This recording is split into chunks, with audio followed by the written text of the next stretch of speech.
యేసుక్రీస్తు నామములో మీకందరికీ హృదయపూర్వక వందనాలు తెలియపరుస్తూ ఈ యొక్క ఆత్మీయ ఆహారం అనే కార్యక్రమానికి మిమ్మల్ని ప్రేమపూర్వకంగా ఆహ్వానిస్తూ ఉన్నాను. అందరూ బాగున్నారు కదూ? మీరందరూ కూడా చక్కగా దేవుళ్ళు ఎదుగుచు సంతోషిస్తూ ప్రభు దేవుని నుంచి మేలు పొందుచు ఆయన్ని మహిమపరుస్తున్నారని నేను భావిస్తూ ఉన్నాను. యెషయా గ్రంథంలో నుంచి 54వ అధ్యాయం, యెషయా గ్రంథంలో 54వ అధ్యాయము 17వ వచనంలో ఈ విధంగా ఉన్నది. నీకు విరోధముగా రూపింపబడిన ఏ ఆయుధమును వర్ధిల్లదు. ఈ మాట ఎప్పుడన్నా గమనించారా?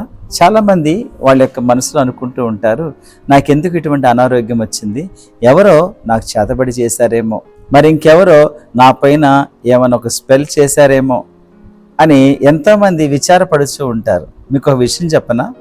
యేసు ప్రభువును నమ్ముకున్న తర్వాత ఎటువంటి కుతంత్రాలు వేసినా సాతానుడు, ఎటువంటి ఆయుధాలు మన ఎదురుగా పంపించినా అవి మన యొద్దకు రావు అనే సంగతి మనం జ్ఞాపకం చేసుకోవాలి.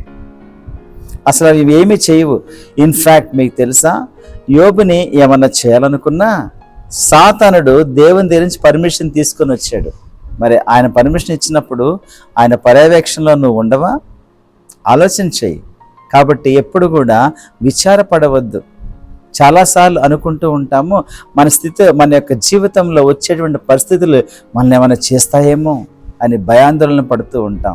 అయితే ప్రియ నేస్తమా, ఒకటి జ్ఞాపకం చేసుకో, నువ్వు దేవుని నమ్ముకున్న బిడ్డవైతే నువ్వు దేనికి కూడా విచారపడాల్సిన అవసరం లేదు, దేనికి కూడా భయపడాల్సిన అవసరం లేదు. ఎందుకనంటే ఏ ఆయుధము కూడా నీ ఎదుట వర్ధిల్లదు.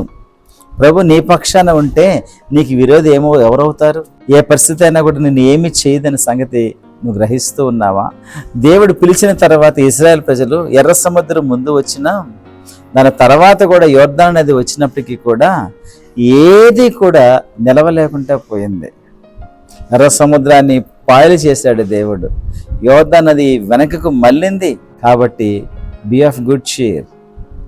ఏది కూడా వర్ధిల్లని సంగతి నువ్వు జ్ఞాపకం చేసుకో. సాతానుడు ఎన్ని పన్నాంగులు వేసినా, నీ జీవితంలో అనేకమైన క్లిష్ట పరిస్థితి వచ్చినప్పటికీ కూడా అవి నిన్ను ఏమి చేయవు, భయపడతాయే తప్ప నిన్నేమి చేయవని సంగతి నువ్వు జ్ఞాపకం తెచ్చుకొని ప్రభుని స్తుతిస్తూ ఉండు.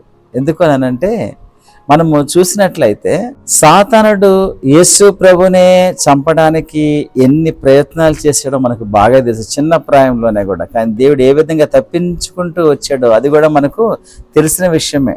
అంతెందుకు, మోషేను కూడా మరి చంపాలని చూసినప్పుడు మోషే ఎక్కడి నుంచి అయితే ఆజ్ఞ జారీ అయిందో అక్కడ చిన్నపిల్లలందరినీ కూడా చంపేసేసామని, మగవాడు పుట్టినట్టయితే దాన్ని చంపేసేసామని చెప్పాడు కదా ఫరో ఉన్నప్పుడు.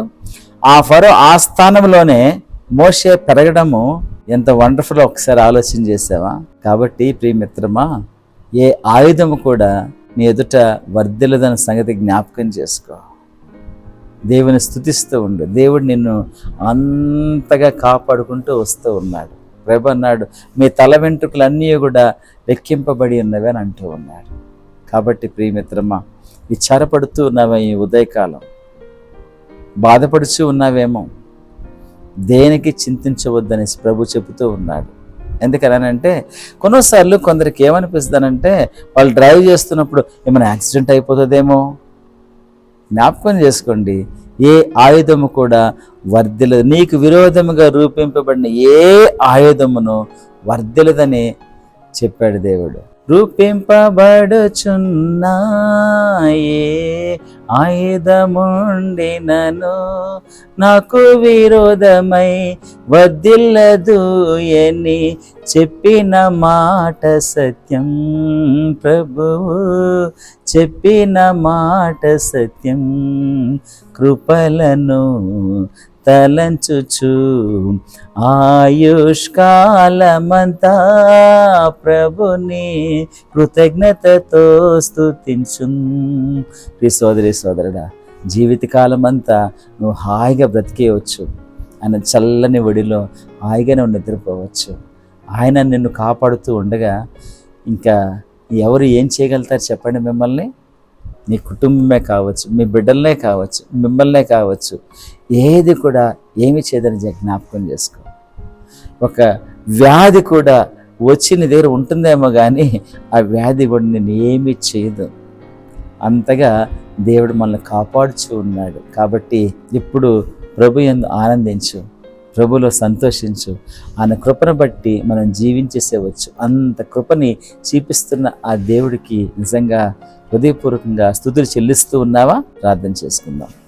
ప్రేమగల మా దేవా, కృపగల మా రక్షక, మీకు వందనాలు, స్తోత్రాలు చెల్లించుకుంటూ ఉన్నాం. నిజమే తండ్రి, మాకు విరోధంగా ఏ ఆయుధము వర్ధలని చెప్పిన మీ మాటను బట్టి మీకు వందనాలు, స్తోత్రాలు. అలాగే ప్రతి జీవితంలో మీరు చేస్తున్నందుకు కూడా మేము స్తుతిస్తూ ఉన్నాము తండ్రి.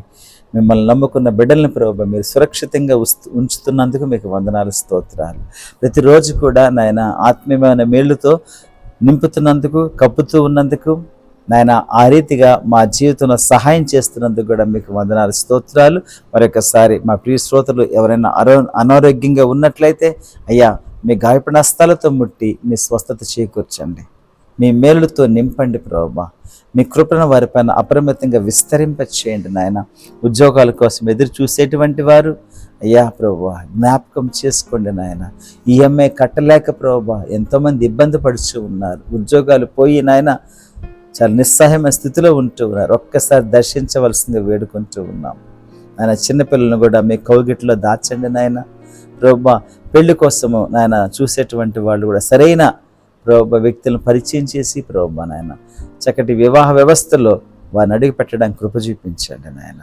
ప్రభువా మీకు వందనాలు, స్తోత్రాలు చెల్లించుకుంటూ ప్రతి అవసరాన్ని తీర్చి నాయన, జ్ఞాపక శక్తి కావలసిన వారి జ్ఞాపక శక్తినిచ్చి మీ యొక్క ప్రభువా అమూల్యమైన హస్తము ద్వారా ముట్టి మీ స్వస్థత చేకూర్చండి. ఆటిజంతో బాధపడుచున్న వారిని కూడా జ్ఞాపకం చేసుకొని ప్రభువా సంపూర్ణమైన ఆరోగ్యవంత పిల్లలుగా మీరు సహాయం పడవలసిందిగా వేడుకుంటూ ప్రభువా యేసయ్య ఇది నా ఆశీర్వాదాలతో ప్రభువా కప్పవలసిందిగా మనవి చేసుకుంటూ యేసుక్రీస్తు ప్రత్యేకించబడిన నామంలో అడిగి వేడుచూ ఉన్నాము తండ్రి, ఆమేన్. ప్రియ సోదరి సోదరుడా, ఈ కార్యక్రమం వల్ల మీరు బలపరచబడుతూ ఉన్నట్లయితే దయచేసి ఇతరులు కూడా షేర్ చేస్తారా? ఒకవేళ మీరు సబ్స్క్రైబ్ చేసుకోకపోతే ప్లీజ్ సబ్స్క్రైబ్ చేయండి. Thank you. God bless you all.